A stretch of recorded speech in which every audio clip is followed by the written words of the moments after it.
नमस्कार दोस्तों, स्वागत है आपका करियर सारथी कोचिंग के डिजिटल प्लेटफॉर्म पे। माइक्रो इकोनॉमिक्स की आज एक और क्लासेज हम यहाँ करने वाले हैं जो है कैरेक्टरिस्टिक्स ऑफ इंडिफरेंस कर्व पे। आज की क्लासेज की जो अपनी टेबल ऑफ कंटेंट है वो है characteristics of indifference curve and exceptions of indifference curve. अगर आप माइक्रो इकोनॉमिक्स की सारी क्लासेज को सीक्वेंस वाइज देखना चाहते हो तो हमारे चैनल की माइक्रो इकोनॉमिक्स प्लेलिस्ट में वो सारी क्लासेज अपलोड है। अगर आप इकोनॉमिक्स को शुरू से समझना चाहते हो तो जो सीक्वेंस वाइज क्लासेज है वो आपकी बहुत हेल्पफुल रहेगी। और अभी तक आपने चैनल को सब्सक्राइब नहीं किया है तो कृपया चैनल को सब्सक्राइब करें। तो बढ़ते हैं आज की क्लास में। आज की क्लासेज का जो हमारा कंटेंट है उसमें हम पढ़ते हैं कैरेक्टरिस्टिक्स ऑफ इंडिफरेंस कर्व। पहली कैरेक्टरिस्टिक्स है कि IC indifference curve slopes downward from left to right. हमने पीछे की क्लासेस में ये देखा है कि इंडिफरेंस कर्व का जो स्लोप है वो डाउनवर्ड होता है बाएं से दाएं तरफ, यानी फ्रॉम लेफ्ट टू राइट। ऐसा क्यों होता है? क्योंकि इंडिफरेंस कर्व है वह उस दो कमोडिटी पे क्या है, बेस्ड है। और एक कंज्यूमर अपने सेटिस्फेक्शन लेवल को इक्वल बनाए रखने के लिए जब एक कमोडिटी का इंक्रीज करता है तो वह दूसरी कमोडिटी को क्या करेगा, डिक्रीज करेगा। तो जब एक कमोडिटी यानी एक्स कमोडिटी जब इंक्रीज होती है तो वाई कमोडिटी के डिक्रीज होने से इंडिफरेंस कर्व का जो स्लोप है वो लेफ्ट टू राइट क्या होता है, डाउनवर्ड होता है। तो पहली कैरेक्टरिस्टिक्स है कि आईसी का जो स्लोप है वह लेफ्ट साइड से राइट साइड की तरफ डिक्रीजिंग होता है। Next characteristics convex to the origin, यानी इंडिफरेंस कर्व ओरिजिन के क्या होता है, कॉन्वेक्स होता है। ऐसा क्यों होता है? हमने प्रीवियस क्लास में देखा है कि जो एमआरएस है, और एमआरएस क्या होती है, marginal rate of substitution. Marginal rate of substitution क्या होती है, डिक्रीज होती है। Marginal rate of substitution decrease होती है जब एक्स कमोडिटी को कंज्यूमर इंक्रीज करता है तो वाई कमोडिटी का उसके लिए सेक्रीफाइस करता है। और ये सेक्रीफाइस शुरुआत में वह ज़्यादा करता है फिर धीरे धीरे कम करता है। तो ये जो सेक्रीफाइस है इसको बोला जाता है एमआरएस। और एमआरएस क्या होती है, डिक्रीज होती है। एमआरएस के डिमिनिश होने के कारण आईसी का जो स्लोप है या आईसी का जो शेप है वह क्या होता है, ओरिजिन के कॉन्वेक्स होता है। तो ये यहाँ से एक इम्पोर्टेंट फैक्ट यहाँ से निकल के आता है।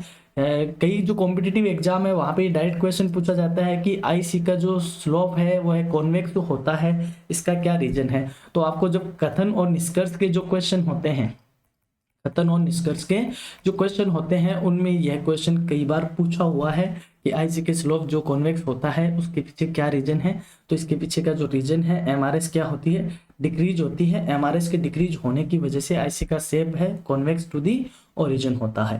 Third characteristics, IC touches neither X axis nor Y axis, यानी आईसी कर्व ना तो वाई एक्सिस को कभी टच करता है ना ही कभी एक्स एक्सिस को टच करता है। ऐसा क्यों? क्योंकि हमने पढ़ा है IC curve more than one commodity यानी कि एटलीस्ट टू कमोडिटी पे क्या होता है, बेस्ड होता है। तो अगर हम इस एक्सिस की बात करें, एल पॉइंट की बात करें, तो यहाँ पे वाई को फॉर एग्जाम्पल मैं मान लेता हूँ, वाई कितनी है, यहाँ पे 12 कमोडिटी है, बट यहाँ पे एक्स कमोडिटी कितनी है, 0। तो अगर मैं कहूँ कि आपके पास एक कॉम्बिनेशन है एक्स और वाई का, एक्स है 0, 12 है, वाई है 12, तो 0 है इसका मतलब है कमोडिटी ही नहीं है। इट मीन्स इस पॉइंट पे आपके पास सिर्फ कितनी कमोडिटी है, सिंगल कमोडिटी है। ठीक इसी हिसाब से एम पॉइंट की बात करूं तो यहाँ पे मान लेते हैं एक्स कितना है 10 और वाई कितना है 0।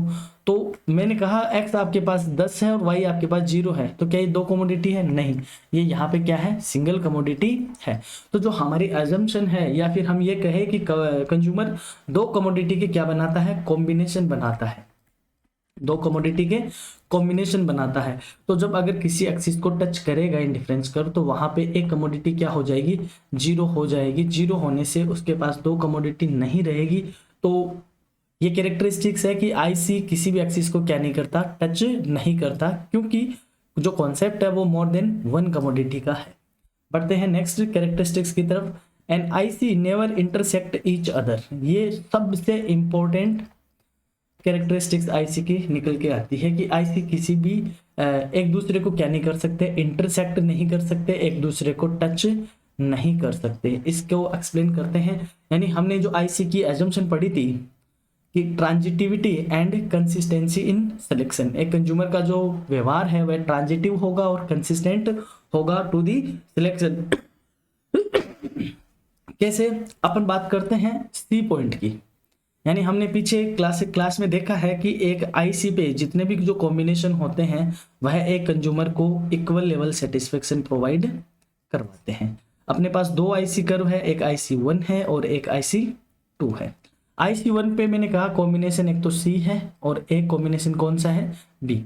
तो आईसी 1 पे हमारे पास कॉम्बिनेशन है सी एंड बी।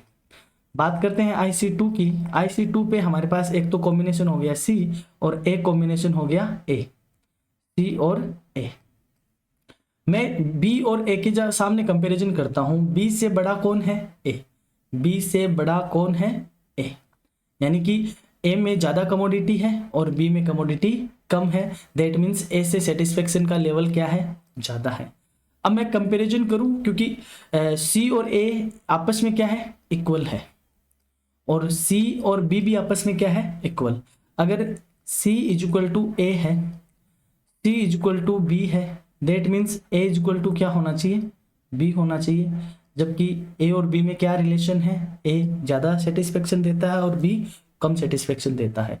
तो हमारी जो ट्रांजिटिविटी और कंसिस्टेंसी की एजम्पशन थी, जिसमें हमने पढ़ा कि एक कंज्यूमर अगर ये कहता है ए ग्रेटर देन बी, तो वह कभी नहीं कहेगा कि बी ग्रेटर देन ए। फिर हमने कहा अगर एक कंज्यूमर ये कहता है ए और बी का कंपैरिजन होता है A greater than B, B greater than C, then A और सी का जो रिलेशन होगा वो भी क्या होगा? ए ग्रेटर देन सी ऑल्सो। तो हमारी जो ट्रांजिटिविटी और कंसिस्टेंसी की एजम्पशन यहाँ पे फॉल्स होती है या ब्रेक होती है।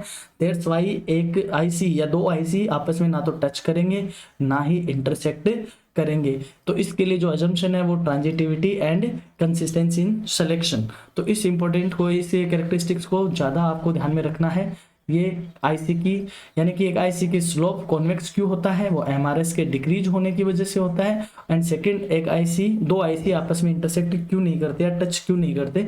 तो क्या उसके पास रीजन है? तो कथन और निष्कर्ष वाले में यहाँ से इंपॉर्टेंट क्वेश्चंस आपके लिए बनते हैं। तो बढ़ते हैं नेक्स्ट assumption की तरफ, सॉरी नेक्स्ट कैरेक्टरिस्टिक्स की तरफ, जो है higher IC indicates higher satisfaction.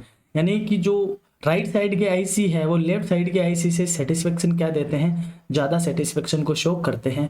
क्योंकि जो राइट साइड का आईसी है, फॉर एग्जांपल मैं इस पॉइंट के ले लेता हूँ, इसको हमने दिया ए कॉम्बिनेशन ए, तो यहाँ पे वाई और x commodity, for example x कितनी है? 1 और वाई कितनी है? 2। मैं बात करता हूँ इस पॉइंट की जिसको हमने नाम दे दिया बी। यहाँ पे y कितनी हो गई? 3 और x कितना हो गया? 2। तो आपके पास x और y के कॉम्बिनेशन बने हैं 1 और 2, 2 और 3। तो ऑब्वियस सी बात है कि b कॉम्बिनेशन में कमोडिटी क्या है? ज़्यादा है, तो इसका सेटिस्फेक्शन लेवल भी क्या होगा? ज़्यादा। फिर अगेन अगर मैं c कॉम्बिनेशन की बात करूँ तो इसका सेटिस्फेक्शन और ज़्यादा होगा। डी की बात करूं, इसका सेटिस्फेक्शन लेवल और ज्यादा होगा। दैट मीन्स राइट साइड का जो आईसी है वो लेफ्ट साइड के आईसी से सेटिस्फेक्शन क्या देता है? ज्यादा शो करता है। Because higher IC made by the more quantity of both goods, यानी कि दोनों ही कमोडिटी की ज्यादा क्वांटिटी से मिलकर बना होता है हायर साइड वाला या राइट साइड वाला आईसी कर्व। दैट्स वाई वह क्या करता है? हायर सेटिस्फेक्शन को शो करता है। Next characteristics, ICs need not to be parallel each other। यानी IC जरूरी नहीं एक दूसरे के क्या हो?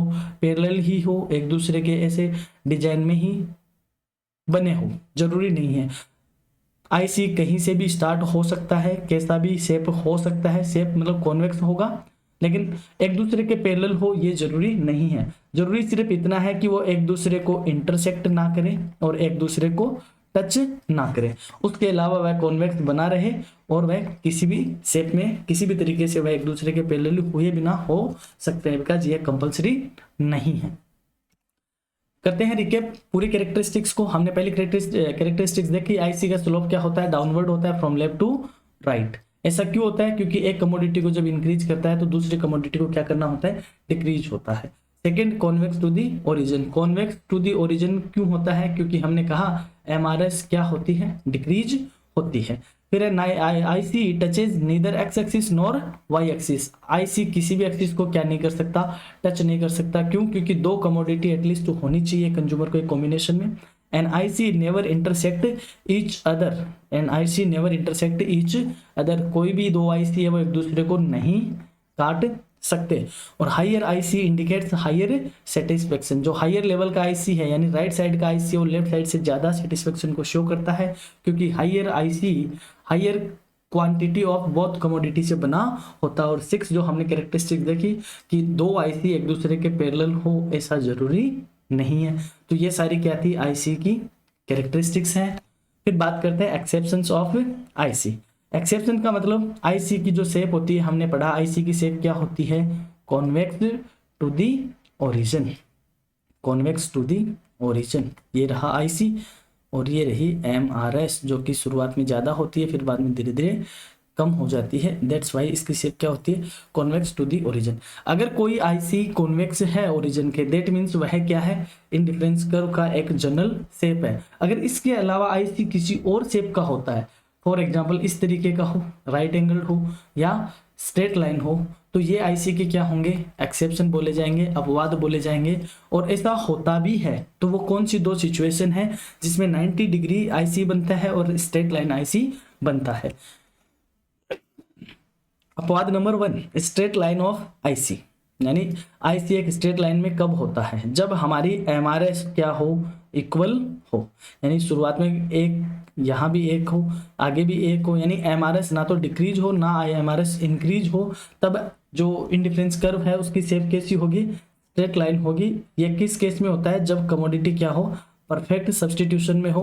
हमने प्रीवियस क्लास में जब एमआरएस की थ्योरी को डिस्कस किया था वहाँ पे इस परफेक्ट सब्स्टिट्यूशन के एग्जांपल के साथ हमने बताया कि जब 2 कमोडिटी एक दूसरे से क्या हो, होमोजीनियस हो, तो वह परफेक्ट सब्स्टिट्यूट बोली जाती है। और उनका जो सब्स्टिट्यूशन है वह एक कंज्यूमर इक्वल लेवल से करता है। तो जब इक्वल लेवल से सब्स्टिट्यूशन होगा तो एमआरएस क्या होगी, इक्वल्स टू 1 होगी। और उस केस में जो आईसी है उसकी शेप क्या होगी, एक स्ट्रेट लाइन की जैसी होगी। Exception number 2, right angled IC.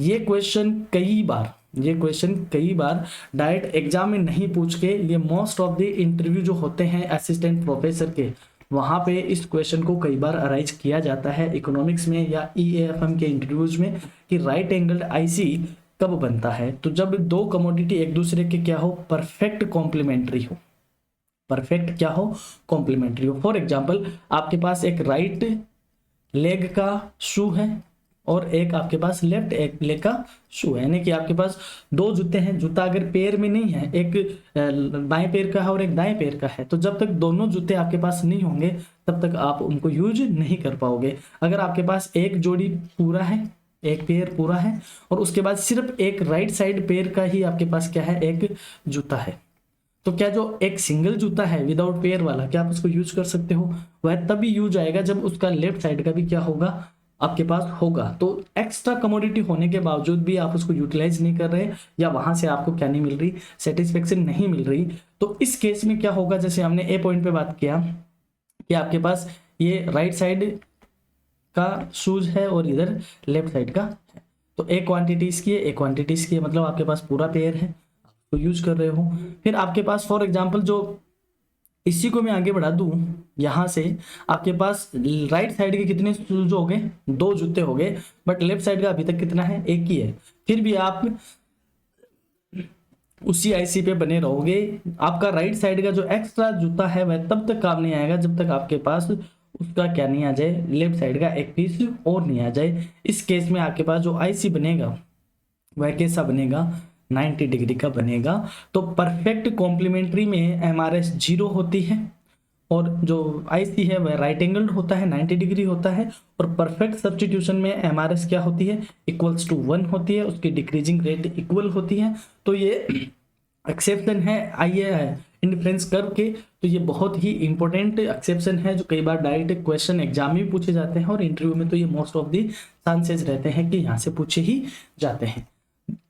तो ये थी आज की अपनी क्लास। अगर आप first grade assistant professor, ASO, research assistant, UGC NET, JRF, IRPSC की किसी अन्य क्लासेस जिसमें क्या चलती है आपके economics, statistics, banking and finance, तो वहाँ पर अपनी ये क्लासेस बहुत इंपॉर्टेंट रहने वाली हैं। तो आपने अभी तक चैनल को सब्सक्राइब नहीं किया है तो प्लीज़ आप चैनल को सब्सक्राइब किए, बेल आइकन दबाइए ताकि आप नोटिफिकेशन के साथ अपडेट रहे। और चैनल पे माइक्रो इकोनॉमिक्स की क्लासेस को हमने सीक्वेंस वाइज अपलोड कर रखा है, तो आप जरूर वहाँ पे जाइए और उसको देखिए। थैंक्स फॉर दी वॉचिंग, मिलते हैं नेक्स्ट क्लास में, धन्यवाद।